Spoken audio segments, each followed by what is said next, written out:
mars 1986. Le corps calciné de George Mott est retrouvé dans son appartement du nord de l'État de New York. Si la maison est restée intacte, la victime, elle, a été réduite en cendres, comme si elle avait brûlé de l'intérieur. Il s'agirait d'un cas de combustion humaine spontanée.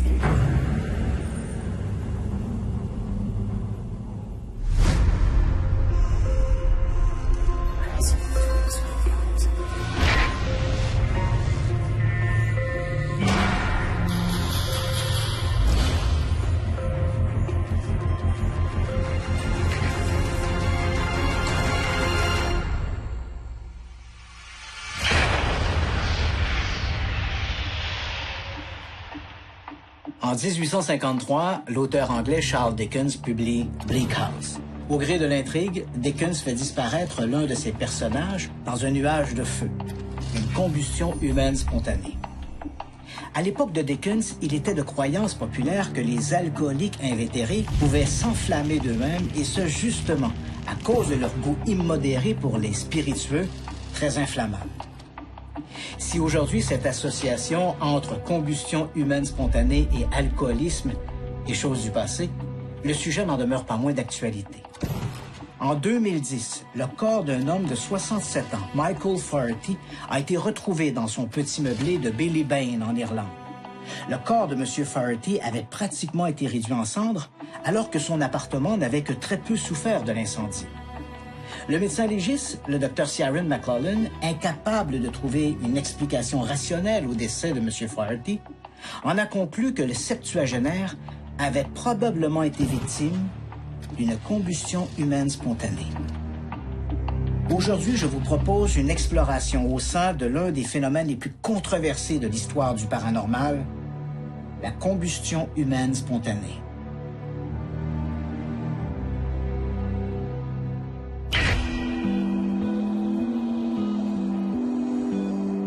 Christian décide de se rendre en Pennsylvanie, aux États-Unis, pour aller rencontrer les experts sur le sujet. Lorsqu'il est question de combustion humaine spontanée, la référence incontournable est Larry Arnold. Cet ingénieur mécanicien s'intéresse à ce brûlant sujet depuis près de 40 ans et dirige Parascience, un organisme qui enquête sur des phénomènes qui défient l'orthodoxie scientifique. Larry Arnold a publié A Blaze, un ouvrage consacré à la combustion humaine spontanée. Le livre présente une dizaine d'histoires, dont celle de George Mott, une histoire sur laquelle Larry Arnold a enquêté personnellement. Comment résumeriez-vous la combustion humaine spontanée? La combustion humaine spontanée est la capacité pour un corps de s'enflammer, de faire des cloques et de brûler, en l'absence d'une source d'ignition ou d'une flamme à proximité. On a l'impression que l'environnement également échappe à la chaleur ou aux flammes. C'est le cas classique de combustion humaine spontanée. Le corps est presque entièrement consumé, déshydraté, réduit en poudre. Mais en même temps, toutes les matières combustibles environnantes qui s'enflamment à des températures beaucoup plus basses que le corps humain ne sont pas détruites. Des piles de journaux, des objets de plastique et parfois même les vêtements de la victime elle-même n'ont pas brûlé. Alors que le corps, lui, s'est consumé de façon plus complète que dans les crématoriums, et ce, même sous les conditions normales. Voilà tout le mystère. Dans votre livre, A Blaze, vous présentez plusieurs cas, et l'un de ces cas pour lesquels vous semblez demeurer perplexe, c'est celui de George Mott. George Mott était un pompier à la retraite de 58 ans qui vivait seul. Il a été vu pour la dernière fois par son fils Kendall le soir du 24 mars 1986. 2 jours plus tard, la sœur de Kendall s'inquiétait parce qu'elle n'avait pas entendu parler de son père George. Alors Kendall s'est dit « Je vais aller vérifier ce qui se passe pour m'assurer que tout va bien ». Il est arrivé à la maison et a réalisé que les fenêtres semblaient noircies. Kendall est entré chez son père. Il a vu que quelque chose n'allait pas, quelque chose dans le coin de la chambre. Il était tendu et apeuré. Il a compris que quelque chose était peut-être arrivé à son père. Mott était très prudent avec le feu parce qu'il en connaissait les dangers, ayant été pompier volontaire durant plusieurs années. Or, on ignore comment il a pu se consumer dans son lit.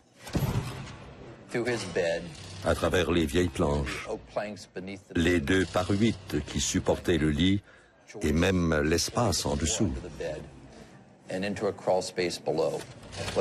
Tout ce que les premiers répondants ont trouvé sur le lit, c'est la moitié inférieure de sa jambe droite.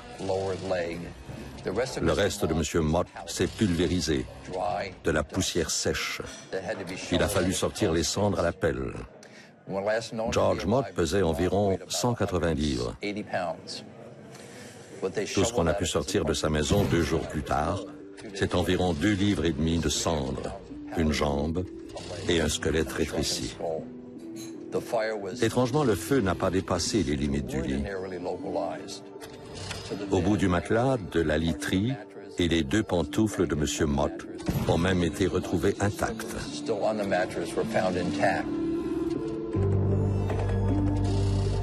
Les investigateurs n'ont trouvé ni cigarettes ni cigares au cours de leur enquête. Il y avait bien des allumettes, mais elles servaient à allumer le poêle pour les invités, situé de l'autre côté de la pièce. Pourquoi ces allumettes n'ont-elles pas pris feu? Voilà une question à laquelle ni nous, ni les autorités locales ne pouvons répondre. Les allumettes étaient près d'une source de chaleur qui devait atteindre les 2000 degrés Fahrenheit. À cette température, on pourrait brûler de la roche ou de la lave. Pourquoi ces allumettes, qui n'étaient qu'à quelques mètres, n'ont-elles pas pris feu? Il y avait aussi tellement d'autres objets dans la maison qui auraient pu se consumer. Le feu n'a pris que dans le lit de M. Mott. Pourquoi cette résistance de la communauté scientifique à s'intéresser à ce genre de sujet? On s'est demandé pendant des années pourquoi le service des incendies n'a pas voulu se rendre à l'évidence. L'information et les cas que nous avons compilés expliquent la combustion humaine spontanée. N'importe qui d'un peu curieux aurait souhaité trouver une explication à cette histoire plutôt étrange. Quelqu'un au département des incendies aurait dû essayer de comprendre ce qui s'est produit. Mais la plupart s'en foutent carrément. La meilleure explication que nous ayons pour justifier leur mutisme et ce déni de l'information se résume à la xénophobie. Ils ont peur de l'inconnu. Ils ne croient que ce qu'ils connaissent du comportement du feu et de ses habitudes. Ces cas viennent remettre en question toutes ces connaissances, cette compréhension et ce savoir qu'ils croient détenir. Donc, pour certains, c'est juste dérangeant, stressant, beaucoup trop embarrassant.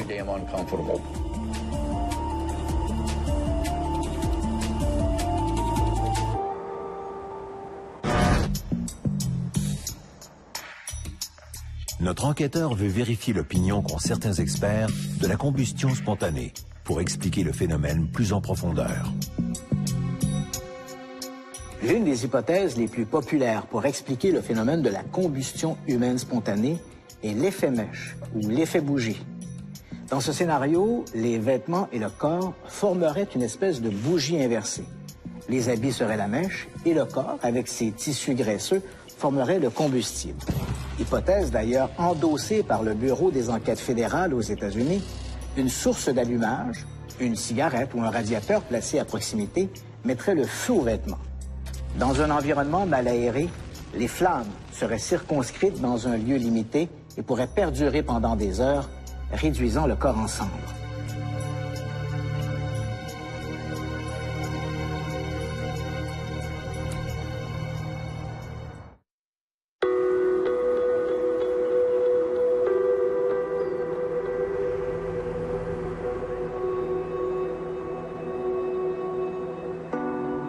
Christian va dans le comté d'Essex, dans l'État de New York, pour tenter d'approfondir son enquête. Dans le cas de George Mott, l'enquête sur ce décès pour le moins singulier a été confiée au service des incendies d'Essex County dans le nord de l'État de New York. Don Jaquish dirige aujourd'hui ce service. Le cas de George Mott date, je crois, de 1986. Ça s'est passé dans la ville de Crown Point. L'équipe d'investigation des incendies d'Essex a enquêté sur cet incendie. George Mott a été trouvé dans son lit, complètement consumé, à l'exception d'une très petite partie de son corps. Il semblait avoir brûlé à travers son matelas et son sommier, jusqu'au plancher. Cependant, le reste des lieux n'avait pas vraiment été endommagé par le feu, mais plutôt par la suie, beaucoup de suie. Et la maison est demeurée intacte. C'est un cas vraiment inhabituel. On a conclu à un cas de combustion humaine spontanée. À ce moment-là, j'imagine que les enquêteurs originaux ont évalué toutes les possibilités pour expliquer l'incendie. Quelles ont été leurs conclusions originales? L'un d'entre nous a émis cette hypothèse de combustion humaine spontanée.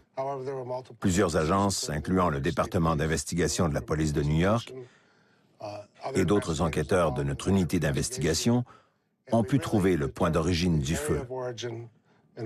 Cependant, ils n'ont pu retracer la source d'ignition. Autrement dit, ce qui a mis le feu au lit. Nous n'avons pu déterminer pourquoi le corps de George Mott était brûlé à ce point, parce que nous n'avions jamais rien vu de pareil auparavant.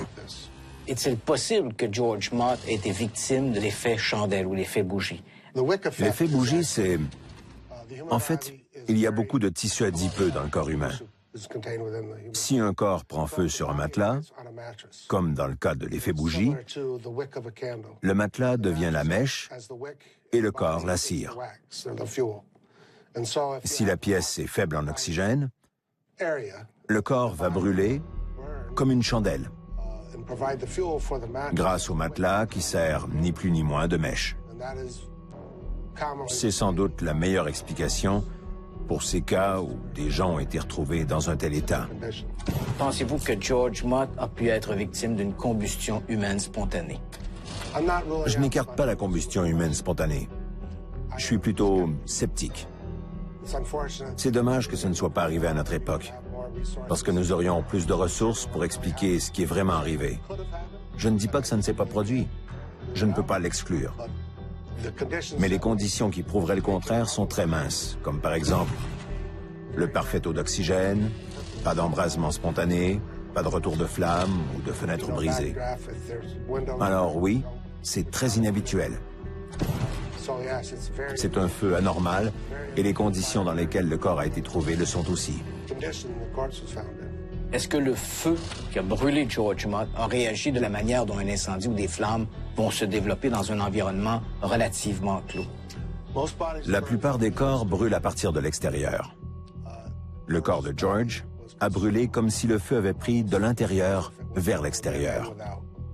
Alors il ne montre pas les signes habituels d'un corps brûlé. OK.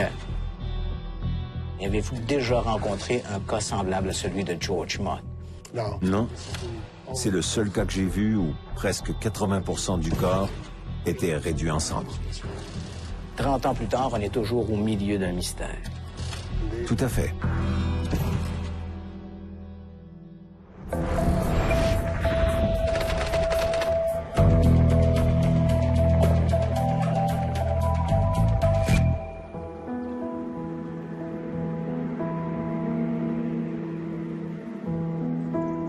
La faiblesse dans le cas des combustions humaines spontanées, c'est le temps écoulé entre le début de la combustion et la découverte du corps. Les sceptiques soutiennent qu'un mécanisme comme l'effet bougie ou l'effet mèche pourrait réduire un corps en cendres en quelques heures. Dans le cas des crémations dans les centres funéraires, le processus demande près de 3 heures à des températures de 2500 degrés. Et même après coup, il reste des os qui doivent être broyés pour finaliser le processus. Le 8 novembre 1964, les sapeurs-pompiers de Upper Darby, en Pennsylvanie, reçoivent un appel. Un feu fait rage en banlieue sur Drexel Hill. Il est exactement 8h45. Lorsque les sapeurs arrivent sur place, une maison à 2 étages, une épaisse fumée noire s'échappe du deuxième. Lorsque les pompiers entrent dans la pièce d'où vient toute cette fumée, il remarque qu'il n'y a que très peu de flammes. En fait, le brasier semble circonscrit dans un seul coin de la pièce. Il ne leur faut que quelques minutes pour éteindre les flammes. Puis, au fur et à mesure que la fumée se dissipe, les pompiers sont confrontés à un spectacle extraordinaire. C'est selon toute apparence un fauteuil placé dans le coin de la pièce qui était en flammes. Et visiblement, il y avait quelqu'un d'assis dans ce fauteuil. Sur le devant de la chaise, les pompiers voient 2 jambes, des orteils aux genoux. Le reste du corps a disparu. Curieusement, la pièce a très peu souffert de l'incendie. À en juger par l'état de crémation avancé de la victime, on pourrait croire que le feu a fait rage pendant des heures. Mais il n'en est rien. La victime, Mme Helen Conway, a été vue quelques minutes avant que des voisins n'appellent les sapeurs-pompiers pour signaler un incendie. Cela signifie que Mme Conway a brûlé de cette manière en moins de 30 minutes. Même en envisageant un processus comme l'effet bougie, comment expliquer qu'Helen Conway ait pu brûler aussi rapidement? Quelque chose d'autre a dû se produire pour expliquer la mort étrange de cette pauvre femme.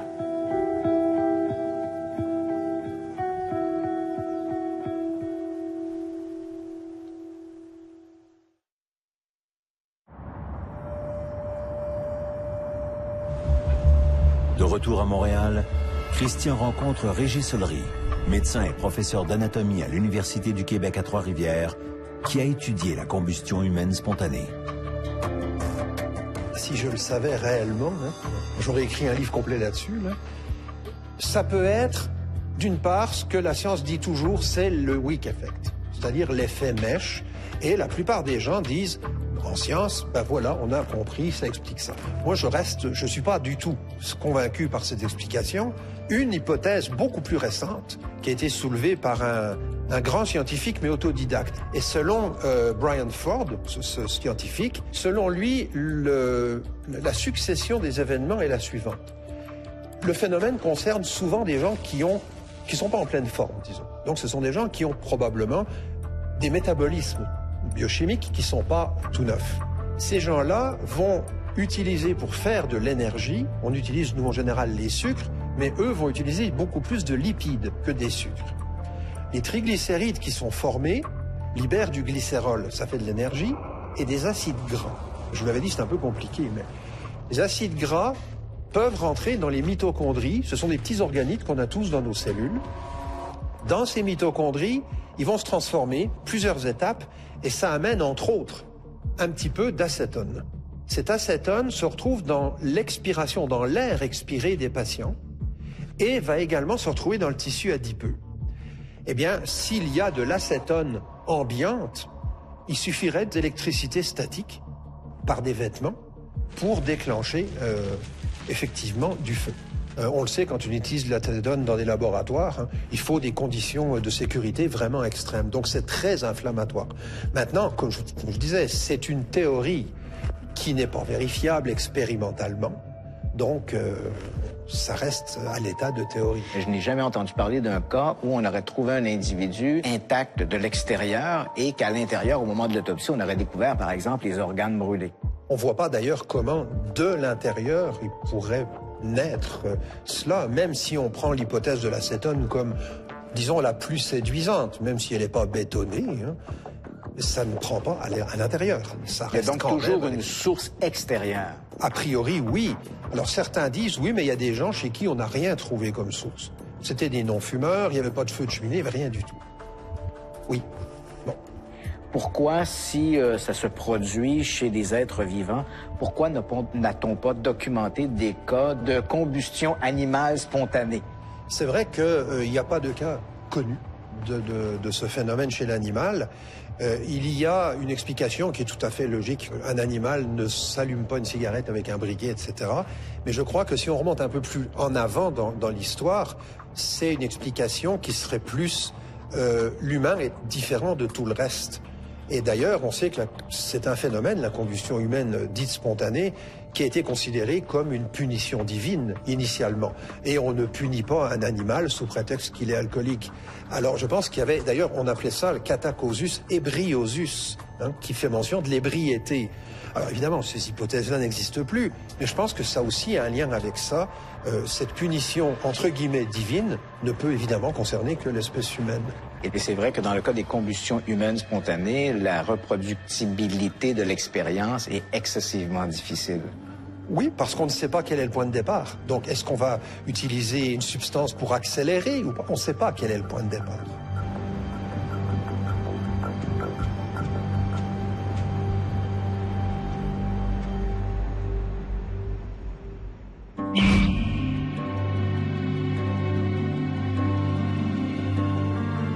Je pense que les victimes de la combustion humaine spontanée ne sont pas décédées d'un feu né de l'intérieur, mais ont plutôt été frappées par un phénomène d'autocombustion accélérée. C'est-à-dire qu'elles ont été victimes d'une source d'allumage extérieure, comme une cigarette ou une cuisinière placée à proximité, mais que leur corps a brûlé à une vitesse inhabituelle. Je pense également que pour brûler de la sorte, ces gens présentaient des états pathologiques particuliers.